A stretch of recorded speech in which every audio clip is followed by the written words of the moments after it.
Moving over to site personalization now. I think you all know who I am. I'm going to kick this off and introduce, and then I'm going to be joined by Ragnar Borg, who's our Chief Solution Architect. So we're going to present this, this session together. I've been to quite a lot of conferences over the last couple of years where people have talked about data and big data and how they can use it to make sites more engaging. And I think in this session what we wanted to do was try to make it a little bit more practical advice, so, so that the big data term is sort of redefined, so you can sort of see exactly how you could change up your site to make it more engaging using data. So I'm going to kick off with a little example I've made.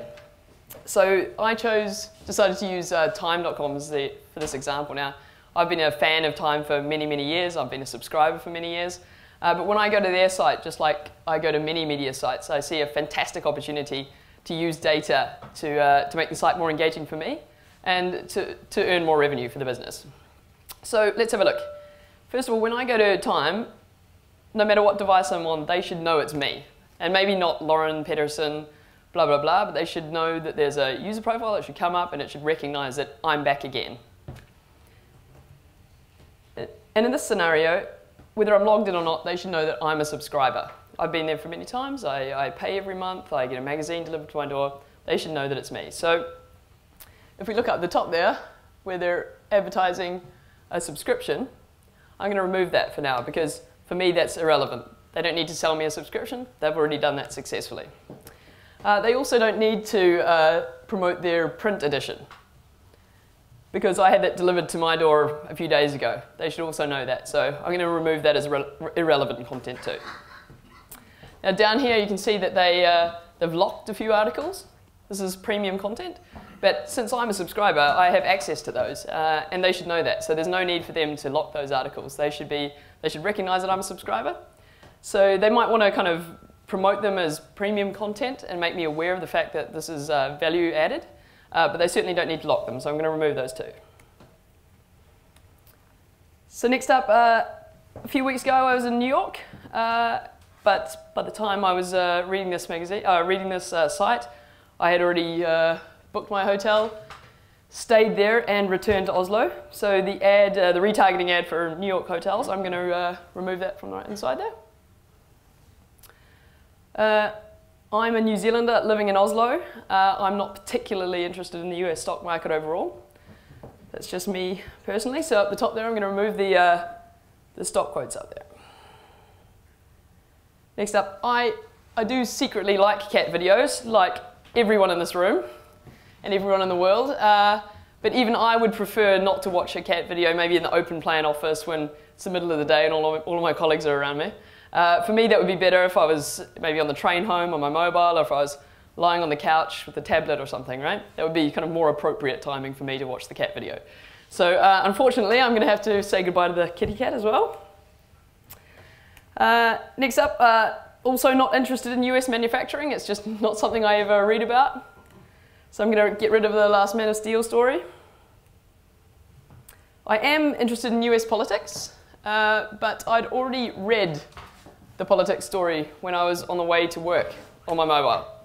So when I came in and went to the time.com site, you know, I'm not going to click on it and read it again. I've just read it, you know, half an hour ago, right? So I'm going to remove the election story. Or the Joe Biden story, sorry. Next up, at this moment it sort of seems like I'm the most boring person in the whole world. She's not interested in anything, but that's not true. I'm interested in global sport. Read and watch a lot of videos about sport from around the world. So Time's video where you can watch the entire New York City Marathon in under 3 minutes is perfect content for me. That's something I would click on and watch all the time, even if I was in my open plan office.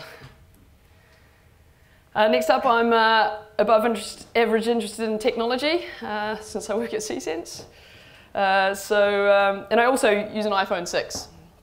So the 6 things you should know about your iPhone 6 story is a perfect story to recommend for me. Next up, I'm interested in travel. Kiwi in Oslo, traveling around all the place. So maybe they should promote their subscription to their travel magazine instead. You know, this is kind of an upsell. It's still in the same environment. This is all their content. It's all their same company. but they should choose which of their products they should be promoting to me at the right moment. I went to university in Washington, DC. I read a lot of stories. I follow their sports team still. So the story about the Redskins, which is the local American football team from DC, great story for me. I have 2 gorgeous little kids. The story about why you're better off with hard-working children rather than a smart one. Perfect. I live in Oslo. So doesn't it make sense to have the Oslo Stock Exchange at the top there? I think so. And last up, I'm looking at buying one of these Apple Watches. So the ad for the Apple Watch finishes it off. So this is the perfect version of time.com for me at that particular moment. It's not the perfect version for you or for you or for you, right? Because we're all different. But this is still giving me the chance to see the top headlines, so the main top stories that Time wanted to promote that they think are most relevant at this point. But all the content around it is personalized for me. It's still using time zone content. They're not pulling content from some other sites. They're just using the data that they're gathering in a smart way to engage me more as a user and probably to sell more subscriptions, get better ad returns. So before I hand over to Ragnar, I just wanted to quickly mention this is what we're talking about when we gave some of these examples yesterday and throughout the days. So the banquet was mentioned yesterday. You know, I go into a lot of when you go into your bank site, it's always like, so are you ready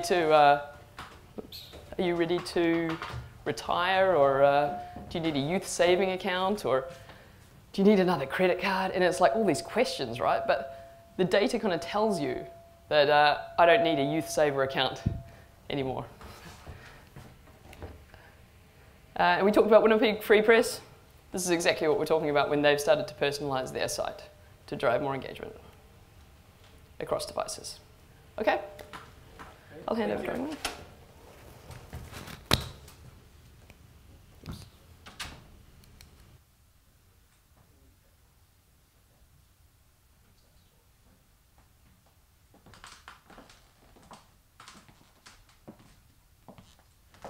Does that work? Yep. Very good. So really easy to do all this stuff in PowerPoint, right? You know, Lauren knows who she is. She can paste everything in. So the only thing we need to do is that everyone in the world needs to make their own PowerPoint version of what their site should look like. So everyone just takes care of it. Super. But at Seasons, we can actually help you deliver some of these things as using our technology to automate a lot of this stuff. One quick question there. How many editors do we have in the room today? One editor. Okay. Are you afraid of technology taking over your job? Okay, good. So then you wouldn't be here, right? So and like I completely trust Alexandra and the team to deliver things there, so I'm not nervous about the technology giving me what I want. But I wanted to do the same thing that Lauren did inside PowerPoint, just looking at who am I? What does my profile look like right now? So here it is. And I've merged my own profile because I have special godlike privileges in the back room to pull everything out across all the customers that we have the season scripts on. So I can kind of get some information about who I am across everywhere. And it's not a super pretty visualization, but it gives an idea about the type of information that exists about me as a user. So as an example, if I want to figure out where do I actually work, okay, I work in Davis, California. That's right on. That's where I live. Where do I live? I live in the US. Great. I live in Davis as well. This is where I work. This is where I live. Perfect. Where am I actually right now? I'm in Oslo. Beautiful. So it knows something about my location, where I've been in the past, where I go to work. We have some of the smart guys in the back, the doctors in the back room here that figure all this stuff out and looking at what I do over time and what I do right now to sort out who am I. And then I can start to look at what are some of the other stuff that the Seasons guys can tell me about who I am. So in Deseret Digital, in Utah, I've been using their car site. I'm actually very interested about Subarus. And that's what I've been searching and looking for on their site. When I read the Wall Street Journal, okay, so if I read USA Today, I'm not a subscriber at USA Today. But if I'm at, Okay, let's see Wall Street Journal somewhere. We see information here about, okay, which are the ads that have been shown to me at the Wall Street Journal, which are the ads that have been clicked. These are IDs that point into our ad system. What are the sections I'm interested in, and then, yeah. Somewhere in there, there's information that I am a subscriber. So all of this is information that Alexander and the doctors know about me wherever I go in the world, and it follows me around no matter which device I'm on. So this is information we then could use to personalize, make sure that I get the right content for myself, like Lauren can do in PowerPoint. So I'm going to pull up data here for Winnipeg that many of the guys have mentioned earlier, and have gotten their permission to show all their data. They're totally happy about that. So we don't leak customers' data to other customers, just so that's very clear. But they're so excited about what they've done that they want the world to know, and they want us to give them good visualizations they can take back to their board to say how great of a job they've done. So what we see here is that these guys, they had a problem that I'll get back to, that everyone else has in the ways they deliver content, and then they did a complete redesign, doing everything in a new and cool way. And I'm not going to be as modest as Vigla can say that it's not all it's not all due to us, because it is all due to us.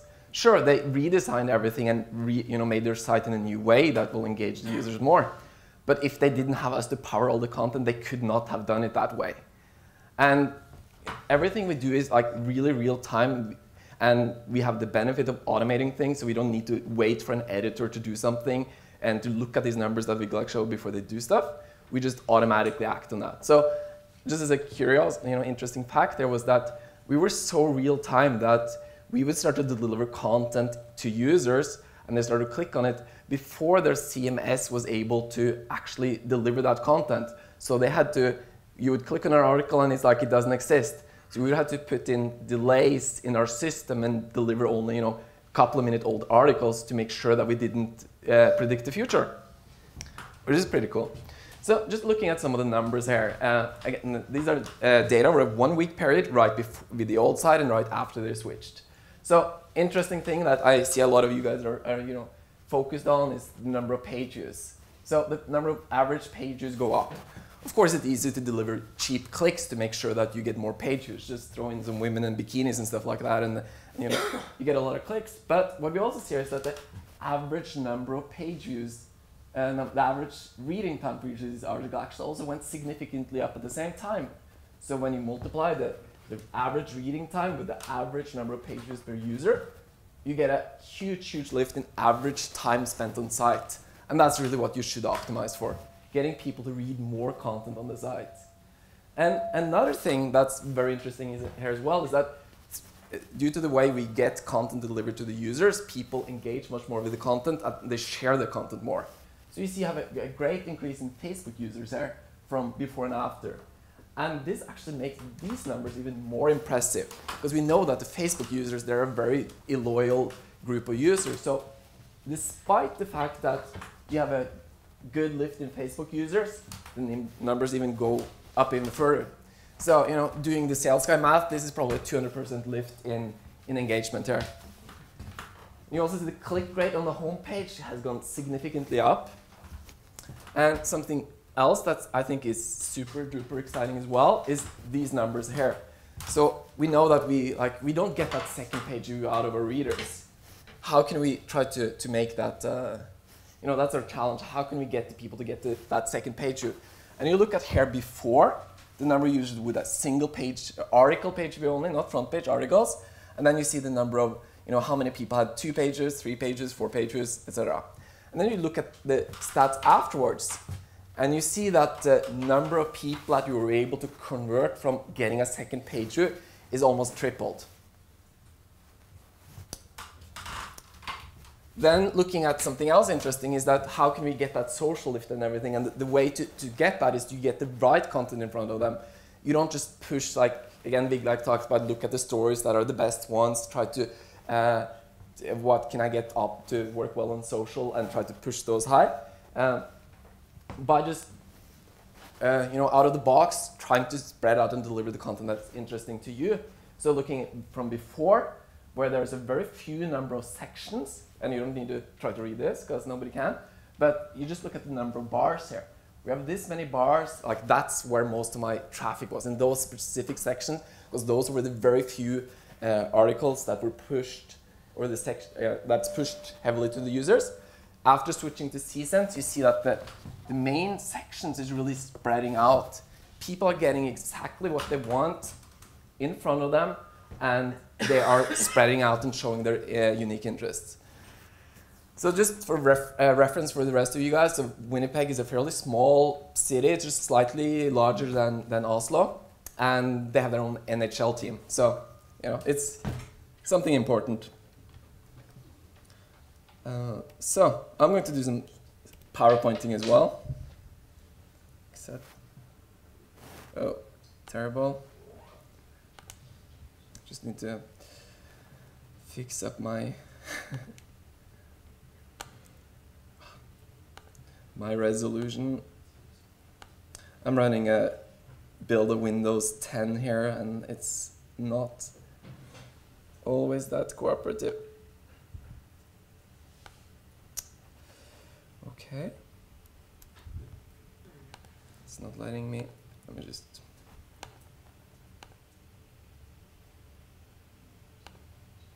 There we go. Maybe you can run a session on advanced PowerPoint over here. Yeah, we're going to do that. We'll do that. So let's see if this works better. Beautiful.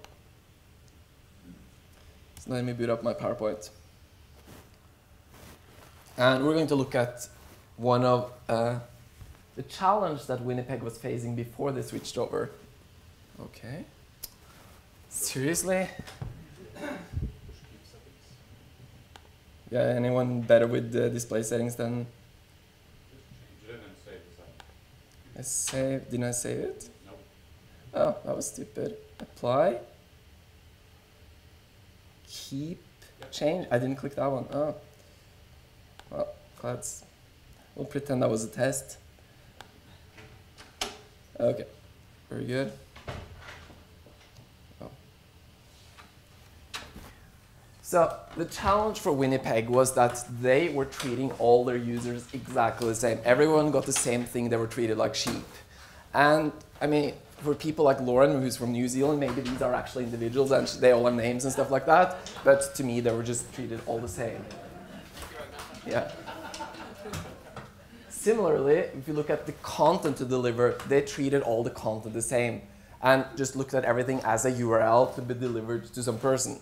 Sure, there was different content within it. There were, you know, hockey game hockey stories, and there were after-game hockey stories, and there were pre-game hockey stories, but it all looked the same. So this is kind of what they had to face here, and like, we need to change this. We need to make sure that we can get the right user. We need to individualize, know who these users are, and we need to make sure that we can find some of this content to match up with that user. So the key there is to get the right person with the right content. So the challenge here, and I think the dashboards I showed here earlier shows some of these facts, and now I'm just getting back to kind of emphasizing it. So the challenge they had ahead of time was that everything was strictly editorially controlled. You had a very few number of articles that were pushed in the front. That meant that very few unique articles are consumed. They're the same stories everyone else reads, and it's not likely that anyone is going to share them. So you have a very, you know, even low ad value stories because everyone reads the same. You can't learn anything about the users, and they're just the main stories. And you have this long, you know, possum tail here of content that doesn't really get exposed. You get a little bit of exposure through it, but not much. So their key here to solve the problem was to really push personalizing much more. You know, you still let the editorial team have the deciding power and you know, decide what's the most appropriate stories, what can be displayed, but you give them a much smaller slice. So, you know, you can personalize anything on the site really, but editorial has the power to override if they want to. They have the power to say that these stories are allowed to be recommended in this placement. So we never take the control away for editorial, even when we automate everything else. So by really like pushing this over here, we were able to get a huge lift, as we saw in some of these bars earlier on. So, we're treating everyone is unique and like a snowflake. And for the non-Norwegians there's no two snowflakes that are the same.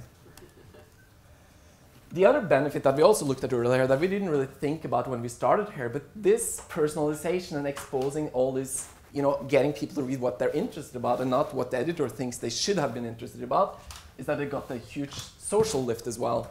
So that just comes back on top of that. So that's the Norwegian whale. So the key thing here is, again, you don't want to mess with brand. You don't want to automate everything. You want to make sure that you are in control of what you are allowed to recommend and what goes in which positions. And so, you just want to play with it. And you want to use the Seasons technology to deliver first-class citizen content. You don't put a little widget at the bottom that is recommended for you or something above the header of the page saying that this is something we don't take responsibility. It's some other computer system that's delivering something. You need to just push those stories in there, and then you have the people look at the stories that are recommended and see that they like what they see. But then you use the data to prove that this actually does work. You get increases in click rates, but much, much, much more importantly, you get increased time spent on your site. So how we work with most customers is that we throw in a few little things here and there, and as people see that, oh, this actually works, I can actually spend my time doing other things than trying to manually manipulate stories.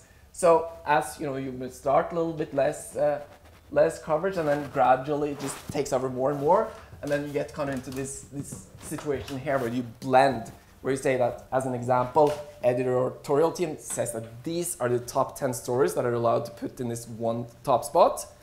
And then we let Seasons pick among those three, which ones are the ones that is best for this user. Making sure we don't recommend things you've already read, like Lauren's shown here, and things you've seen, you were on the site last time and you saw it and you didn't click on it, that gets pushed down a little bit, but you just make sure that you have a big enough pool of content to recommend through our system. So, unfortunately, Simon, my super awesome designer guy, went to bed last night and I had to do the last slide on my own. So, so I just wanted to point out that Seasons is a technology platform that allows you to have full control of how you recommend the content. And I'm going to give the standard tech thing that says it's on the wiki how you do it, but the thing is really that you have full control of how you treat the different users. All these dashboards that you've seen that we make these fancy widgets that shows users that came from here did this, or users that came from Facebook, this other thing, or you have this much traffic from the front page. You can use all that information, including other things like geography and time of day, to have different rules for what is appropriate at any given time. So using kind of that logic to decide your business rules, the system will then generate the actual content that goes in there. So as an example, in Lauren's case, she comes often to the front page. We know she's a loyal user. So in Lauren's case, we're going to only deliver individualized content to her based on her previous interest, and that's what she gets. So the stories themselves are individually picked, but because you came from there, or you're a repeat visitor, you get a specific configuration. If you come in sideways from Facebook, we know that you just have about 3 seconds attention span. So we're going to pick just the stories that are popular among Facebook readers. And this is where we work with our customers to make sure that you need to combine the technology with improving the user experience. So when you, through our platform, know that you come from Facebook, I'm going to give you a dominant placement high up where I push a lot of cat stories and stuff like that to get that other second or third cheap click out of them. I really need to emphasize this enough. Can't emphasize it enough that you have control of what goes into any placement. That's your decision to make. We just want to make sure that you put the right content, the content that you publish. And I really hope you don't write a bunch of content you don't want people to read. So for the most part, most of the content should be recommendable. Okay, so there's a lot of flexibility, but Lauren made me say that this is really easy to do. So I have to say that as well. It is really just we have customers where I've gone, you meet them in the morning for a lunch or a breakfast meeting. You just say, can you put your script on your site? And you have some say, we have this little site that we can stick it on. And they'll put it there, and before you're done with the meeting, the script is live. And then 5 minutes later, if Simon is online and can do some styling for me, we have a widget live that they can just paste this JavaScript into the page on your live. If you want to personalize the whole front page, just like Winnipeg does, it's a little more work, but not more than 15 minutes. So I want to make sure, again, I love Lauren so much, I want to make sure she doesn't get dizzy, so I'm going to try to stay inside PowerPoint here. And what I'm going to do is I'm going to build I'm going to build my personalized site right here inside PowerPoint. Just proving that, sure, we can power front pages, we can power article pages, we can power native apps, we can power your watch that you're about to buy, anything really. But we can also allow you to make personalized PowerPoint presentations. So this is just to show there's some API calls and stuff like that going in the background, delivering a lot of gory stuff that looked really good on the screen downstairs yesterday and doesn't look so good on this screen up here. But let's say that I have some ads, I have some potential ads I want to deliver to my users. And here's my anonymous user that I want to deliver an ad to. So okay, I take what ad does this guy get? And this is a live request to our ad server right now. So unlike Viglak, who doesn't trust your technology and wants to open tabs ahead of time, I trust him. So, Camilla, this is not a personalized ad to me. It is like... It is, it's a totally, this is what everyone loves, right? But then Lauren, what kind of ad would she get? So what does Lauren, like? She likes she's marketing, so fancy looking, overpriced type of stuff that, yeah. And cheap. Oh, cool. Very cool. That's a nice, that's a good one for Lauren, right? So what do I like? So I live in California and I pretend to be environmentally, aware and stuff like that. So I get, oh, cool, that's a car for me. And then we have, where's Simon? He's not here, okay. He's Australian and he's really into his SDIs and cool cars and stuff like that. So what ad would I deliver to him? Well, based on his browsing patterns and stuff, we'll look at the recommendations afterwards, but based on the fact on who he is and what he's done on car shopping sites, I actually know that the appropriate ad for him is this one. But then if we look, so that was based on ad targeting purposes, using specific data. If I switch to using, so we have Brian Hoops from Deseret Digital that manages car classifieds in Utah. They have a coverage of all over Utah. So I'm just, again, I trust you, Alexander. I'm going to deliver now a recommendation for Simon for, what would we give him based on his reading habits, not based on his, he likes Subarus. Okay, that's cool. So that was a content recommendation from him based on the content from their site. And Brian, you could check the stats there to see that the requests are happening probably. And this is Lauren, and it's so. Yeah, and Simon and I, we both drive Subarus. The difference is that, yeah, he needs to drive a minivan and he had to sell his SDI. But anyway, do I have a point? My wife always says I never get to the point. Our technology can personalize anything, and looking at the data from Winnipeg, unless you do this type of stuff with your sites, you're going to risk becoming dinosaurs. Is that a too bold statement?